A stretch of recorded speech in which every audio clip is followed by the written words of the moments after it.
كتاكيت المستمعين، تخيل معايا المشهد. ألف مبروك مراتك حامل. وانا هنا بقول تخيل عشان مرتبك الكحيان اصلا ما يسمحلكش تتجوز، فتقول لي مراتي حامل. يا عم انت لا تاكل، بس ماشي هنمشيها بالخيال. هتروح مع مراتك اللي هي في الخيال طبعا لدكتور الاشعه، فالدكتور يقعد يبص كده في الشاشه اللي فيها ابيض في اسود دي ويقول لك مبروك توأم.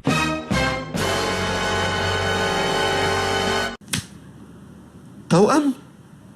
اتنين؟ عشان تجهز الخضه دي وتبقى فاهم ايه اللي جايلك ده، لازم تتفرج الاول على الحلقه دي. بص يا سيدي، في عالم التوائم وعلى مستوى الخليه هتلاقي حاجه من اتنين: يا توأم مختلف دايزايجوتيك توينز النوع الاكثر شهره وموضوع حلقتنا النهارده، يا مونوزايجوتيك توينز مش موضوع حلقتنا النهارده. التوائم المختلفه والدايزايجوتيك توينز يا عزيزي هي التوائم اللي بتطلع من بويضتين اتخصبوا بحيوانين منويين مختلفين. هتقولي دلوقتي يا عم سنسب انت كلامك فيه شيء من العبط، احنا درسنا في تانية اعدادي ان الكلام ده مش صح، وان الست بيطلع منها في دوره التبويض الواحده بويضه واحده، فايه بقى اتنين ده؟ هقول لك انت اهوج كالعاده يا كتاكيت المستمعين. انت كده كده بتشوف التوائم، يعني بتحصل، فما تجيش تفتي ارجوك. انا بس اللي افتي هنا. لا يا كتاكيتي بهزر معاك، لا انا مش بفتي. المصدر تحت جنب زرار اللايك والسبسكرايب، جنب زرار اللايك والسبسكرايب، جنب زرار اللايك والسبسكرايب. في بعض السيدات بيكون هرمون الاف اس اتش اللي بيفرز من الغده النخاميه وبيساعد في عمليه التبويض اعلى شويه من معدلاته الطبيعيه، نتيجه محفزات يمكن او جينات بتفرزه اكتر، او الجسم سخن شويه فالهرمون اتفرز شويه اكتر. يعني مفيهاش حاجه. الشويه بقى اللي هي شويه الاكتر دي تقدر تخلي بدل البويضه تخرج في المره تكون 2 أو 3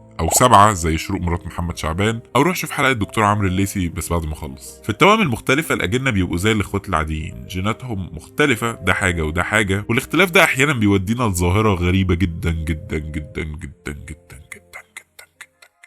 سنة 2002 في أمريكا سيدة اسمها ليديا فيرتشايلد، أم لطفلين وحامل في الثالث، بتنفصل عن زوجها في حدث طبيعي جدا، وعشان تكمل إجراءات طلب النفقة للأولاد كان جزء روتيني فحص الدي ان اي ليها والأولاد. لكن اللي حصل بعد كده ما كانش طبيعي أبدا. ليديا اتبلغت من هيئة الطب الشرعي إن طفلينها جينيا هم مش أولادها. أنا معرفش أنت متخيل ولا لأ، بس أنا مش بقولك إن الأب ما طلعش هو مثلا فهي كانت بتخونه وخلفت من غيره، لا أنا بقولك إن الطفلين اللي هي بنفسها ولدتهم وخرجوا من بطنها، وسجلات المستشفيات كانت بتثبت ده، الاتنين مش عيالها جينيا. الاحتمالات ان يكون طفل اتبدل، بس لو ده حصل يعني هل الكيس دي اتكررت في الطفلين؟ دي حاجه نادره جدا. طيب لو ولادها ماتوا وخطفت الاتنين دول مع ان ده مش والد اصلا، بس يعني هل ده ممكن يكون تفسير بالنسبه للمحكمه؟ الحكومه قررت تستنى الطفل الثالث اللي في بطنها، واول ما تولده نحلل ونشوف. الطفل الثالث واللي كان لسه خارج حالا من بطنها قدامنا كلنا اهو، اكد المعلومه للمره الثالثه: الست دي مش امي.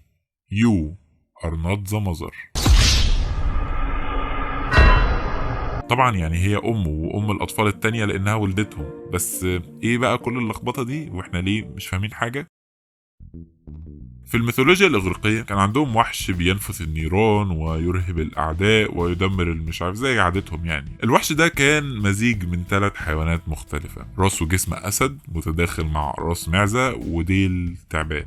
الوحش ده كان اسمه كايميرا. كايميرا اتحولت بعد كده من اسم الوحش ده لوصف لأي مخلوق فيه نفس الفكرة، مزيج من حاجات مختلفة. مدام ليديا بعد فحص الدي ان ايه بتاعها من أجزاء كتيرة من جسمها ومطابقتها مع أطفالها، حصل تطابق واحد من جزء واحد من جسمها. شوية خلايا منها كانوا موجودين في عنق الرحم. ليديا ما كانتش في الحقيقة شخص واحد، ليديا كانت شخصين، أو المصطلح اللي دلوقتي بقى طبي كايميرا. الكايميرا بمفهومها الجديد هي اندماج توأم مختلف. في الأيام الأولى للحمل الأجنة بتكون حاجة اسمها الخلايا الجذعية أو ستيم سيلز، مجموعة خلايا لسه هتنقسم وتتحول للخلايا اللي هتعمل وظيفة، زي الخلايا العصبية، الخلايا العضلية، أو أي نوع تتخيله في جسمك. التوائم أو كتلتين الخلايا لو قريبين من بعض بالشكل الكفاية في الرحم ممكن يلفوا حوالين بعض وتعمل كتلة واحدة تكون شخص واحد في النهاية، لكن في حقيقة الأمر الشخص ده هيكون توأم نفسه أو ما يعرف بالكايميرا. لو بقرأ أفكارك صح يا عزيزي فأنت عندك أسئلة كتيرة أوي. استنى هنسألها كلها دلوقتي ما تقلقش. يعني مثلا إزاي الجسم فيه نوعين خلايا؟ مش المفروض لازم يبقى فيه نوع واحد والمناعة ترفض النوع التاني؟ الخلايا اللي بتندمج عشان تكون الكايميرا الكاميرا يا عزيزي بتندمج في مرحله مبكره جدا جدا جدا، ما بيكونش في مناعه موجوده اصلا عشان تسجل مين انا ومين غيري، والمناعه لما بتتخلق بعد كده بيبقى بالنسبه لها ده وضع عادي زي الامهات وقت الحمل. الامهات وقت الحمل ممكن تتحرك خلايا صغيره جذعيه من الجنين للام عشان تنقسم في جسم الام وتعمل دعم للاجهزه الضعيفه عند الام. عشان كده السيدات اللي عندهم بعض الامراض المزمنه تلاقي وقت الحمل المرض ده ملوش وجود، ورغم ان خلايا الجنين دي بتبقى غريبه على جسم الام الا ان المناعه بتختار تتعايش معاها في سلام عشان صحتها وصحه الجنين. طيب سؤال كمان، ليه الخلايا في الكايميرا ما تعملش اعضاء زياده؟ ليه مش ممكن نلاقي 2 كبد و2 معده و4 ايادي في الشخص الكايميرا؟ الفكره كلها ان الخلايا حتى لو من اصلين مختلفين بتشتغل جوه قواعد معينه اسمها الجنين. الجنين مش فوضى، الجنين عنده خريطه بنى وقوانين بتحكم كل خليه هتروح فين وتعمل ايه وامتى تتوقف. الخلايا الجذعيه سواء من الجنين الف او ب بتتاثر باشارات المكان اللي وصلت له جوه الزيجوت او الجنين. الاشاره بتروح لخليه ما في المكان ده، فالخليه تفضل تنقسم وتنقسم وتتغير من جذعيه لكبد مثلا. فعشان كده مش هيبقى في كبد تاني، لان من الاول خالص هي خليه او مجموعه صغيره جدا من الخلايا جالهم اشاره واحده من الاول يبقوا كبد واحد. ده غير ان في جينات بتؤمر الخلايا دي من جواها انها تبدا تبني العضو ده، ولما يكمل بيبقى في جينات تانية هي اللي بتشتغل وبتأمره يبطل بنى. طيب سؤال كمان، الناس دي بتعيش ازاي؟ الحقيقه اللي ممكن تديك في وشك يا عزيزي ان انت ممكن تكون كايميرا وما تعرفش. انت ممكن تكون مقضي عمرك كله مع توأمك